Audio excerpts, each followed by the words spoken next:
দুবাইয়ের রাজনীতি সম্পর্কে বক্তব্য এখানকার সাহসী সফলতা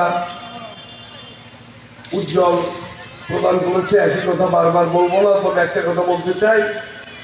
এখানে আমাদের মাঝে গোপালপুর উপজেলা বিএনপির প্রাণ খন্দকার জাহাঙ্গীর রুবেল সাহেব উপস্থিত আছেন, অন্যান্য নেতৃবর্গ, হাতেম ভাই সহ অনেকের নাম বলতে পারবো না,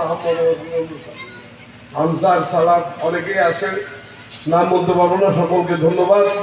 তবে আজকে কৃষক সংগঠন এই গঠনের মধ্য দিয়ে ডুবাইলে সালাম পিটুর ঘাঁটি সুলতান সালাউদ্দিন টুকুর ঘাঁটির সূত্রপাত হলো। ডুবাইলের যত দুর্নামই থাকুক, তাদের উদ্দেশ্যে আমি বলতে চাই, আওয়ামী লীগের ভাইদের উদ্দেশ্যে, ভাই একটা কথা বলি, আমি আমার বক্তব্য শেষ করব। ভাইয়েরা, যেই হাসিনার জন্য এত পাগল হইলেন, যেই হাসিনার জন্য জীবন দিলেন, যৌবন দিলেন, সবকিছু দিলেন, সেই হাসিনার না বলে না করে কিভাবে দেশের মানুষের এত বড় সংগঠন আওয়ামী লীগ তাদেরকে ফালাই দিয়া একাধার জীবন বাঁচানোর জন্য নিয়ে গেলে আমার মাথায় ধরে না। এটা বইলে যাইতে পারত নাকি বলেন আপনারা?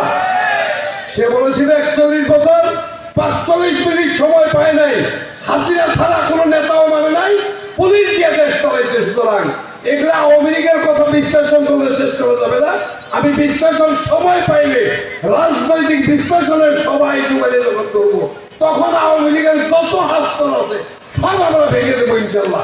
বুকের মধ্যে কথা অ্যাসিড হয়ে আছে পেটের মধ্যে, সেগুলো না বললে চলবে না।